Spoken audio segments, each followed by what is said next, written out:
Yo, what's good, Spirit Squad? This has been a joyous week for anybody who's been playing Arena. Finally, the Spirits lists have access to the best Spirit, the best 1-drop, probably the best Tribal 1-drop ever printed. We finally have access to Mausoleum Wanderer, and this is a card I've been waiting for literal years on this platform. I've already been trying to play things like Ascendant Spirit, Spectral Sailor.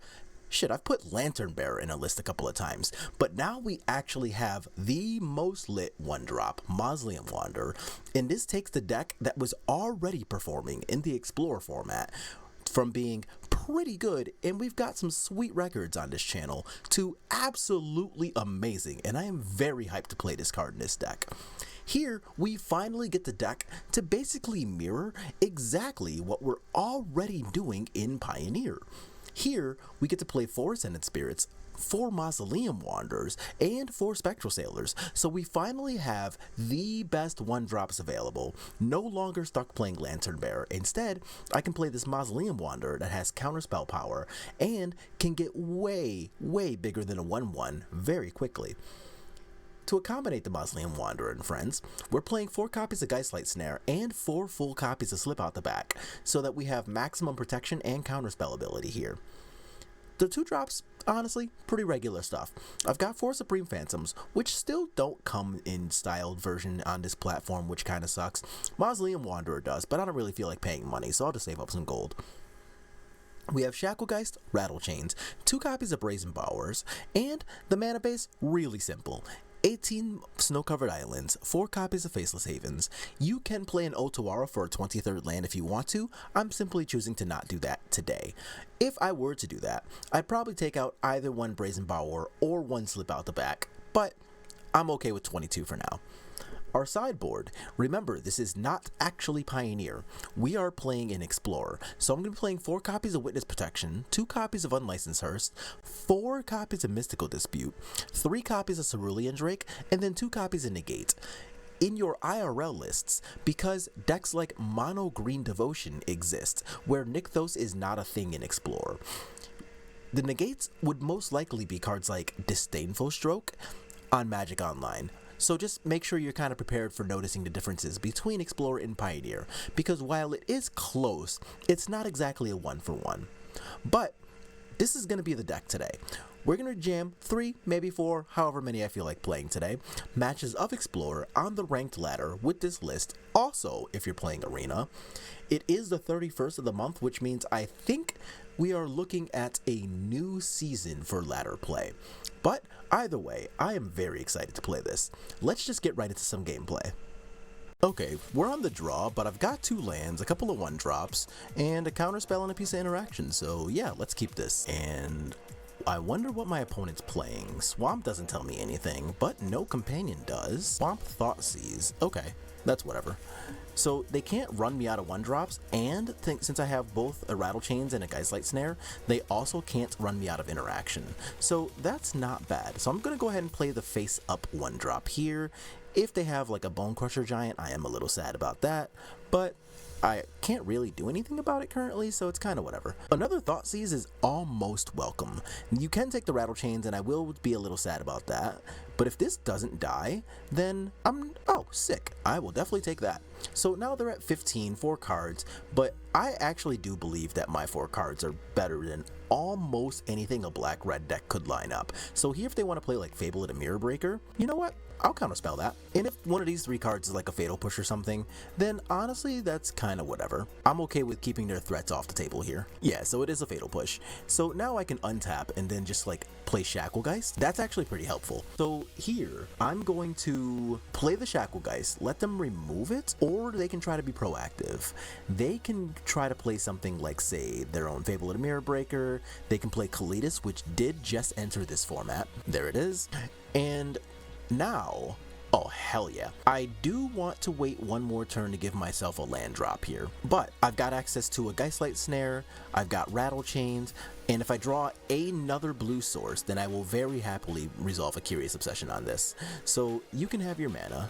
I won't go so far as to say it's whatever, but it's gonna happen, so I can deal with that. So I go to 18, they're chilling at 13, another Blood Tithe Harvester. I actually think this one I'm gonna let slide. Give me a blue source. Thank you! Alright, never didn't have it. So now, if they try to removal spell, we know that I have another Rattle Chains here, but they don't. Perfect. Life is great for just us. So we're gonna get to draw a card. I have a counter spell and a Rattle Chains. They do get to do the discard thing, and admittedly that is annoying, but my current plan, I believe, is a lot better than their current plan.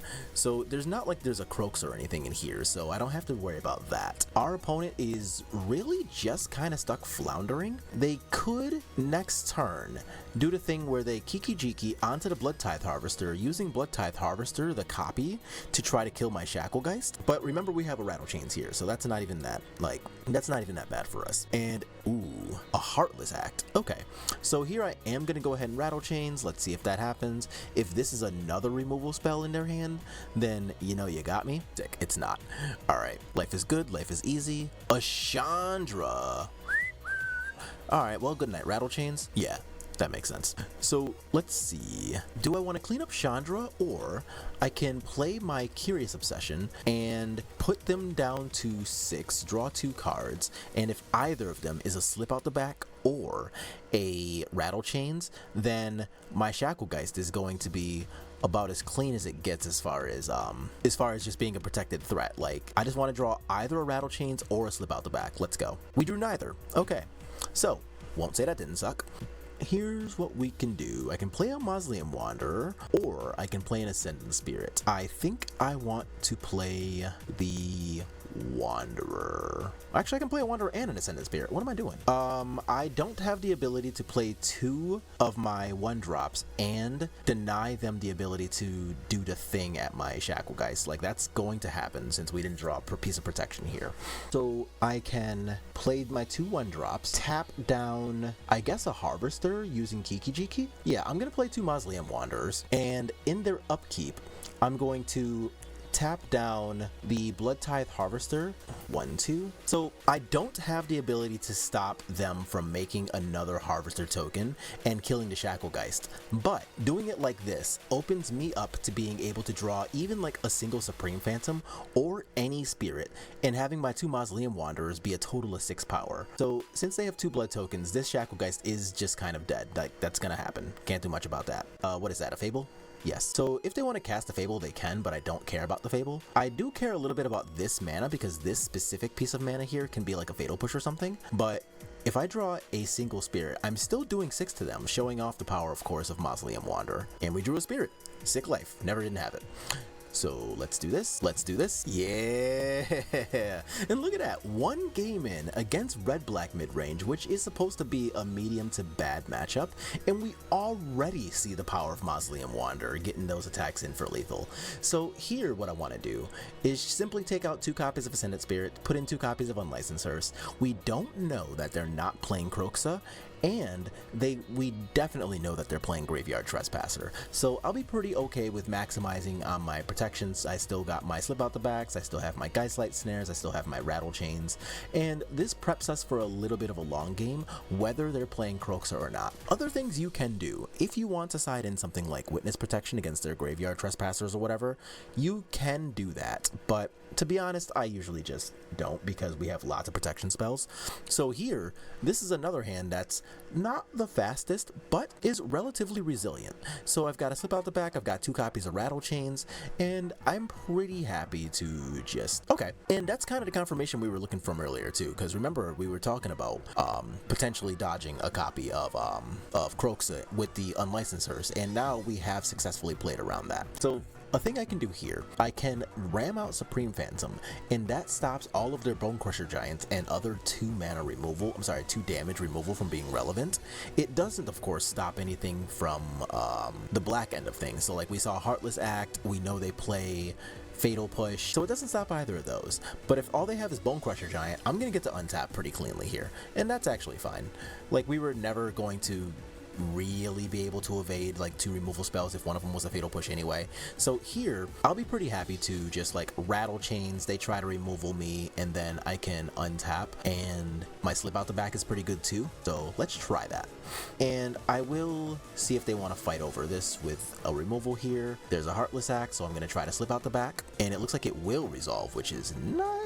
So let's try it again. And now if they have another Heartless Act, the better part is that it literally doesn't even have text anymore. Like, all they can do is remove 1/-1 counter. So let's draw a counter spell. That's not a counter spell, but this is still really good. Like, Rattle Chains and Slip Out the Back is pretty much perfect. And Sky Sovereign, not bad. Not good enough, but not bad. So here I'm going to use the Rattle Chains and just develop my board, stop them from doing the thing. I'm sorry about your battle boat. Not gonna lie, that hey, that unlicensed hurts, y'all. So I know that I shouldn't be doing this pre-combat. I know that. But we are very far ahead, so I almost don't know that I care.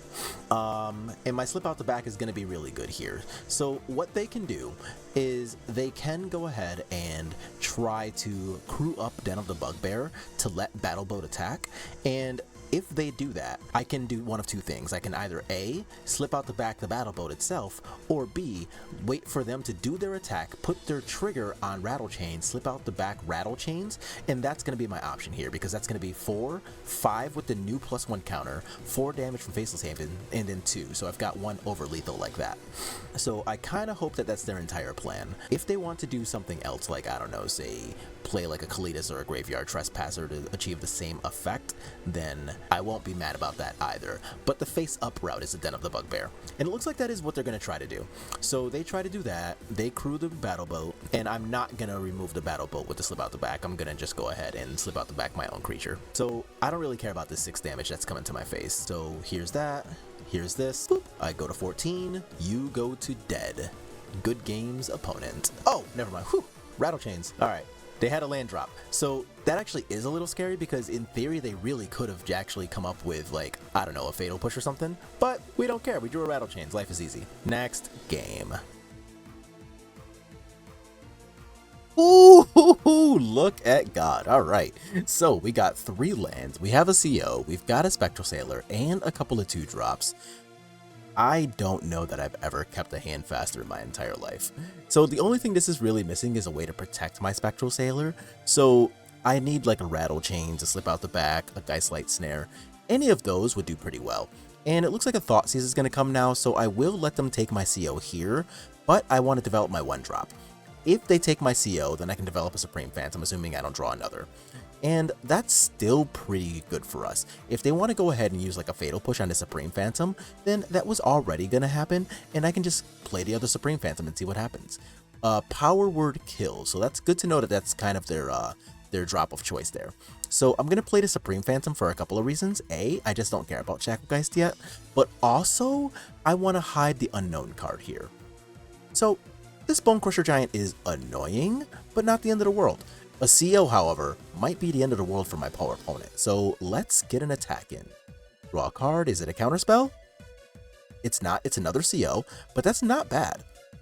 In here, they're probably going to be stuck choosing between developing this Bone Crusher Giant, which I don't care about, or using that to kill this, which I do care about, but at least I have another CO here. So, oh my god, I got a Geistlight Snare now. Let's go. So I'm going to go ahead and attack their face. I'm not going to worry about the Chandra just yet. I do understand that they can play something and I won't be able to Geistlight Snare potentially because I'm doing it like this. But if they want to, like, you know, make mana, develop this plus something else, then Den of the Bugbear. Okay, so I'm taking 2 damage. They can't cast that. Absolutely not, opponent. Get that out of my face. And here's one for your troubles. Oh, hey, looks like Chandra's dead. So now I get to attack Chandra for 2, their face for 4, draw a card, and if it's another counterspell or Rattle Chains, then there's really no way to get out of this ass whooping. And Ascended Spirit's not bad. If they come at me with another copy of Invoke Despair, then like that would suck, right? I mean, could have, but I guess it doesn't matter because They ain't got it.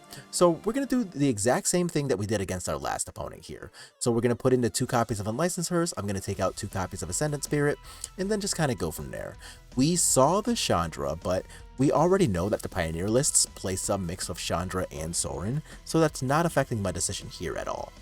Ooh. So they go first here, but I only have 1 blue source, so this hand is a little sketch, but I'm going to keep it anyway. So I've got 2 Faceless Havens, which are good against the mono removal deck. Here they can take my Mausoleum Wanderer and stop me from a turn 1 play, but once again I get to open up with 2 Supreme Phantoms, so they can't cut me off of Lords and really powerful attacks.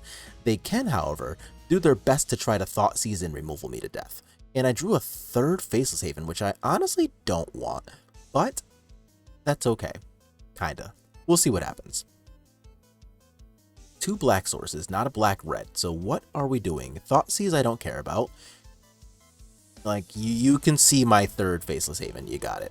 So I'm going to play this, and I am going to play the Shacklegeist now because I want to attack for 2, not 1. And let's get it in there. So they're at 14, which is a really big deal. Here they can play a Fable? Sure, you got it. That's fine. Unlicensed Hearse is also a pretty good draw. So I can do a couple of things here. I can play the Unlicensed Hearse, of course, and this cuts them off of any potential Kroxa nonsense. I could attack for 3 and put them down to 11, but I think I actually expect this to be pretty important. So what I'm going to do here is actually tap down this Goblin Shaman and be able to fire up a really good attack with my Faceless Haven next turn. They discarded Hive of the Eye Tyrant, which... that's actually a pretty big deal, because that tells me that they're definitely trying to play something that costs more than 3 right now. Otherwise, the tap land wouldn't matter, right? Or they could just be really desperate for a red land because they're holding a Chandra, and either way, I'll be pretty glad to keep this Goblin Shaman out of combat. So ideally, I already have another land here in an island. So a couple of things could be good for us. They could play Thought Seize, and I actively want them to try that, of course, because my hand, well, isn't great. But they know that I have 1 land at least, so if they try to snipe this last card in hand, then they know that they could get bodied by casting a Thought Seize. They're not going to be able to cast an Invoke Despair for at least 2 more turns, because here I'm going to get to tap this, they play a land, that's whatever, and if I do the exact same thing next turn, then I still have my Mausoleum Wanderer to counter it. So Invoke Despair is not really a card that they have the ability to play or consider for a while. They do have the red source, and it's a Graveyard Trespasser. Okay, so now they can target one of my creatures, but that's okay because I've got my Unlicensed Hearse. So they're not going to get to do the Draining Gain. I'm going to target the cards in my own graveyard. And a Slip Out the Back is actually really good for us here. So I can do a couple of things. I can fire out a good attack here. I can play my Faceless Haven as my land drop. And I think that is what I want to do for a couple of reasons. First, I know that it's pretty likely that they're trying to do something not necessarily unfair, but annoying. So here I am going to attack. I have to Slip Out the Back. And starting with my next turn here, I will have the ability to play Island and then fire up Faceless Haven and have my Slip Out the Back because I've got a second island here. So I'm going to go ahead and exile the 2 cards that they're looking at here. And if I'm being completely honest, I don't really know why my opponent would have chosen to actually exile cards out of their own graveyard. That hints that they might not be playing Kroxa, which is a very real possibility. But they are gumming up the ground pretty quickly too, so I do need to be a little bit careful about their ability to just, you know, get really good attacks in here. So they can, in theory, attack for 4, 8, 9, 10, 11, 12. Yeah, so I should be a little careful with my life total, is basically what I'm getting at here. And do I want to crew this? And I think the answer might actually be yes. So let's do that. So I'm going to crew this with Friend Shacklegeist. And I would like to put the Fear of God in my opponent for just a little bit here. I can also play Spectral Sailor, but I don't think that's necessary here. And I can't kill my opponent either, which is unfortunate because I would like to. So let's just get my attack in here. And let's see what my opponent's trying to do. Fatal Push and a Braid. They can't cast Culligan's Command. Oh, they're just taking 5. Huh, look at that. Alright, I will let you take 5 and go to 6. And I actually do kind of believe that 14 is a relatively safe life total here. So they can discard a creature or two. What was that, Anger to Gods? It was, okay. If they want to cast Anger to Gods, that is much, much better for me than it is for them. And they can drain and gain 1, yeah. So that takes me down to 13, puts them up to 7. Okay, they're discarding cards out of their own graveyard. And they do have a bunch of treasures, so that's gonna be something I really want to know about. So I get to make mana, make mana, make mana, raise up. And I'm gonna block one of these Goblin Shamans with this. I'm not gonna block this 4/4. So I will take the 10 damage from that. And yes, I go to 3.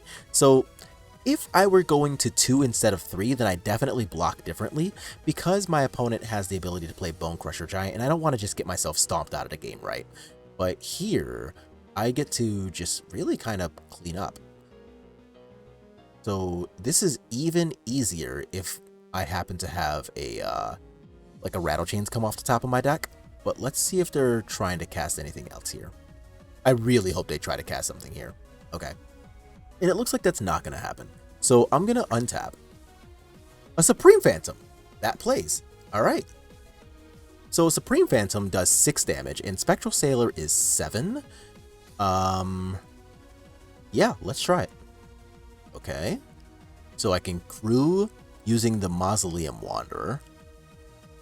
And I'm gonna put lethal on the table, so let's see if my opponent can do anything about it. And I'm doing it specifically like this because I want to attack with these two, and if my opponent tries to play some kind of removal spell that for some reason I actually get to respond with, then I'm looking okay here. So let's see what happens. They do have a shit ton of mana though. Remember all those treasures. So that does take out my ability to have lethal, right? I think so. Let's think about that. Yeah, that's only 4, 5, 6. No! Yeah, alright, they got me. Let's just move to the next game. So, that's unfortunate. So, I did have the ability to make them, I guess I could have made them fight over the removal spell by using Slip Out the Back, and then if they try to use another removal spell in response, then I might have had the ability to actually use my Mausoleum Wanderer, so that might have been a bit of a preemptive scoop, but it is what it is. Let's just go to this next game, and kind of start over with a clean slate. I still like our position, even with, oh, no. Never mind, oh, come on, no, not like this. Alright. I'm gonna keep the Rattle Chains and get rid of the... Aw, man. I don't want to multi 5 against the Thoughtseize deck. What sad times that is. Alright. Go. Yeah, I don't know. I think we could have won that game. So, I'm gonna be a little more patient here and give myself the chance to, like, maybe draw a Slip Out the Back, draw a 4th land. Okay, so we drew the 4th land. Perfect. So here what I'm going to do is simply Rattle Chains. Because like if I cast the first one and the second one can protect the first one. So I'm good with that. And if they don't have a removal spell, I'm not going to do anything else to it. I'm just going to, oh, absolutely not, opponent. Yeah, time to get sad. And a Geistlight Snare? Well, now I don't feel bad putting this on the stack at all. So we're just going to go ahead and attack for 6. And the fact that they're stuck on 2 lands, I don't feel bad about that because we had to mulligan to 5, so I don't know. Me opponent. So now if they try to fry, yeah, that's not going to end well. And they're just dead because I've got a Faceless Haven, so they say nice, I say thanks, they get dead. Pow. And yeah, that's a wrap. Let's move on and play one more. Alright, we got this, I guess, last round of the night. But we've got 3 lands, Ascendant Spirit, Maus Wanderer, Rattle Chains. Like, what? That's pretty sweet.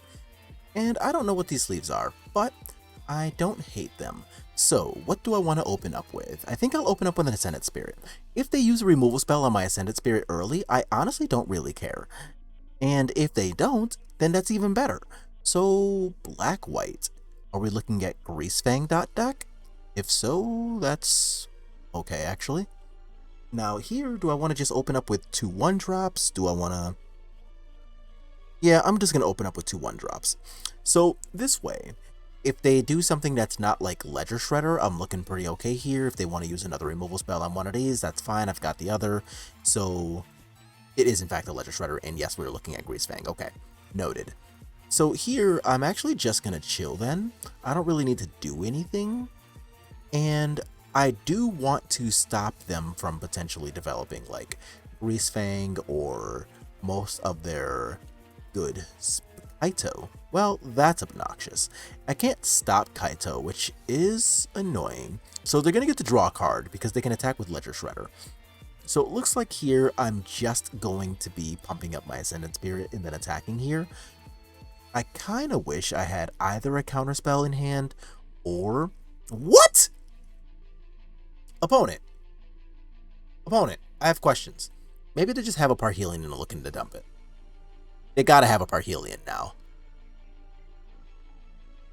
They discarded something that wasn't Parhelion and then just...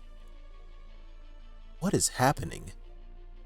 Y'all, it is the year of our Lord 2022 and my opponent is choosing to just not draw cards when they're free. Alright, well, I guess you have a paid actor every now and then. I'm gonna go ahead and pump this up. And another Rattle Chains is actually pretty good here. So, I'm going to get my attack in with my Ascendant Spirit. And this way, if they want to go ahead and block, I can pump. If they don't want to block, that's even better. You know, y'all know the drill. So now I've got a couple of Rattle Chains here. And this Kaito is no longer protected by its own phasing ability, which is pretty decent in theory for me. So, they're going to loot first. We're still looking to ditch Parhelions then. And unfortunately, aw crap, please do not just have Greasefang. Alright, we're dead. You got me, opponent. I don't have it. But, luckily, the other part of our deck is actually pretty good against this. So I've got Unlicensed Hearse, I've got Witness Protection, and both of those things are actually going to be pretty good against what they've got going on. I also like Mystical Dispute, and that's a lot of cards that we boarded in. So here I'm going to take out all of the Geistlight Snares. I think that both Shacklegeist and Mystical Dispute are better than the card I just named. Words are difficult. Geistlight Snares here. And I also want to get rid of 2 of something else. That something else will be... I'll keep only 2 of these. Yeah, let's do that. So, as long as we don't have that happen again, I'm actually still pretty chill with the Greasefang matchup. So we've got the Mystical Disputes against the Ledger Shredders and the, that's good too.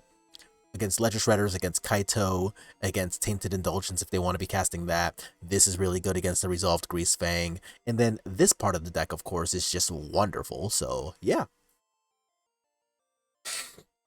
I'm currently not sad about what we're looking at here.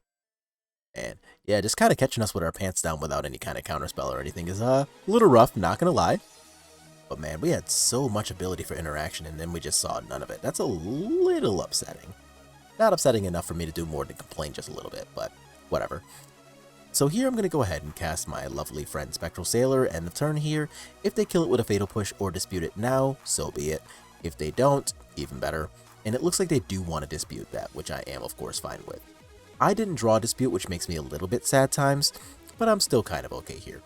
So if they play a Ledger Shredder, I'm just not going to do anything about that. I'm going to untap, cast my Witness Protection, and then be able to kind of do what I want from here. And now I get to CL without them being able to loot, which is nice. Now let's draw a counterspell or a slip. Go. That was neither. Unfortunate times. So if they have a removal spell, that is a little bit sad times because of the way our hand drew up, but if they just want to, like, I don't know, resolve a Kaito or even resolve a Greasefang, then I'm honestly good with either of those things. Yeah, that's actually fine. So This way, if they want to just resolve the Greasefang and then have that be the entire story, I'm actually kind of okay with that. And I will distract them a little bit by casting the Supreme Phantom and attacking for 4. And honestly, it's a hell of a distraction, right? Like, they're going to 12, I'm drawing a card, and we know that I've got a Brazen Borrower in hand. I'm not going to interact with them via the Shacklegeist. I would rather use the Brazen Borrower now. Consider I don't care about... I actually want them to find a way to pitch. Okay, that's fine. I don't care about this attack for 4, that's whatever. You can have that. So now let's see what you come up with. Untap. Unlicensed Hearse is not bad. I am kind of wary of another Iganjo. Maybe they play 2. That is a little scary. So I'm going to go ahead and attack with both. If they want to Iganjo, at least this way they have to choose. But oh, crap. Okay. Looks like maybe we caught them with their pants down this time. So I'm going to cast my Unlicensed Hearse. Kind of while the getting's good, right? And let's see what they want to respond with here, since I have 3 mana up for this dispute. Nothing. Wow. Alright, well, that's all fair, right? Like, we didn't have anything game 1, they don't have anything game 2, and now maybe we actually play a bit of an interactive game 3. For my sake, I don't want to play an interactive game 3, because, well, you're the opponent, so fuck you. But let's see what happens. Okay, so we got game 3, we're on the draw, and this hand is actually fine, right? Like, I've got interaction, I've got ways to protect my creatures, I've got creatures, and I've got a way to hard stop the Greasefang part of the combo. So if this is just going to be a Thought Seize, then there's not even one important part of the hand that they necessarily need to take more than the other. I think they'll take the Brazen Borrower to protect their own combo, but let's see what actually happens. They take the Mausoleum Wanderer. Okay. That's fine. So here, I can just go ahead and cast my Spectral Sailor and be pretty happy with that. If they come at me with a Ledger Shredder, then yes, that's obnoxious, but I already can't really do anything about that right now, so it's what it is. I, of course, hope they don't have one. They do have one. So I'm going to let them take the 2 life, and if they want to Mystical Dispute this, they don't. So now let's see what they want to take. Is it Rattle Chains? Is it Brazen Borrower? It is Brazen Borrower. Noted. Alright, so I have 2 copies of Rattle Chains now, which is pretty dope for me. And I would really love to draw a way to get ahead here. So something like, even a counterspell would be nice. I would also really appreciate a copy of something like, say, wow, that's pretty good consider for them. Excuse me. So yeah, like a collected, Curious Obsession would be great here. I don't know why I said Collected Company at first.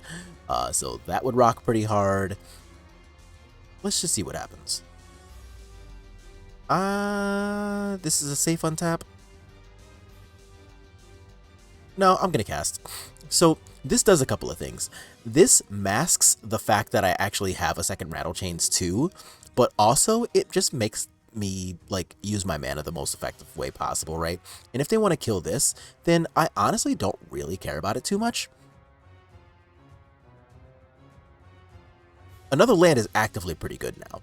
So here, if they do have a removal spell, then I'll be able to both Rattle Chains and slip out the back to protect, and obviously all of that's really nice. So let's see what they want to do here. If they have a Greasefang coming off the top of their deck, then these 2 copies to slip out the back will protect me from the combo, but I'm still got a little bit of work to do, even if they're only going to 10 here. So let's see what actually happens. Okay, so they do go to 10, and let's see if they want to cast just like a Tainted Indulgence or something else here. If they do, they only have 2 different mana values, so that doesn't actually do anything. I mean, it does something, obviously, you draw 2 and drop 1, but it's not like a straight draw 2. And since they already have a Parhelion in the graveyard, they probably just want a straight draw 2. They discarded a Hall of Storm Giants, which means they probably are stuck with more lands in their hand, and I'm clearly pretty okay with that. So I'll just untap here, and honestly, this island is pretty good. So it does a couple of things. A, I can just threaten to draw cards and then pull ahead like that. But also, I get to cast all 3 cards in my hand at the exact same time. And Wandering Emperor is annoying, but that's just not going to happen here. So I'm going to cast a Slip Out the Back over the Rattle Chains, I believe. Yes. So casting the Slip Out the Back does a couple of things.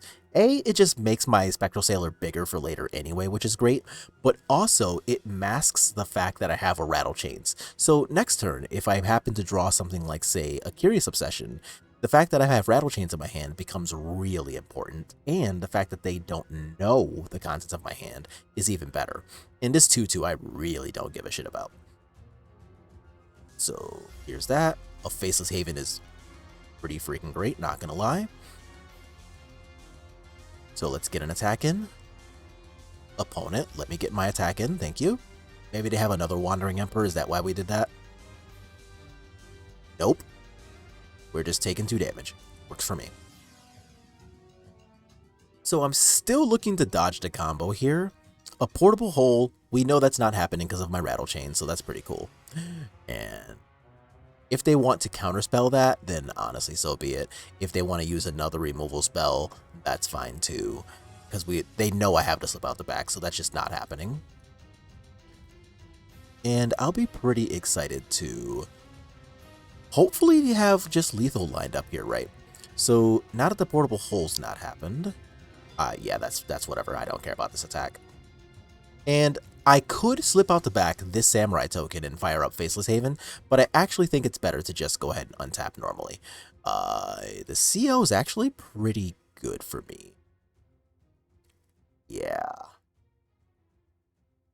I think I'm going to not cast it. I think I'm going to just make them block. Yeah, I'm just going to do it like this. So my clock doesn't change either way.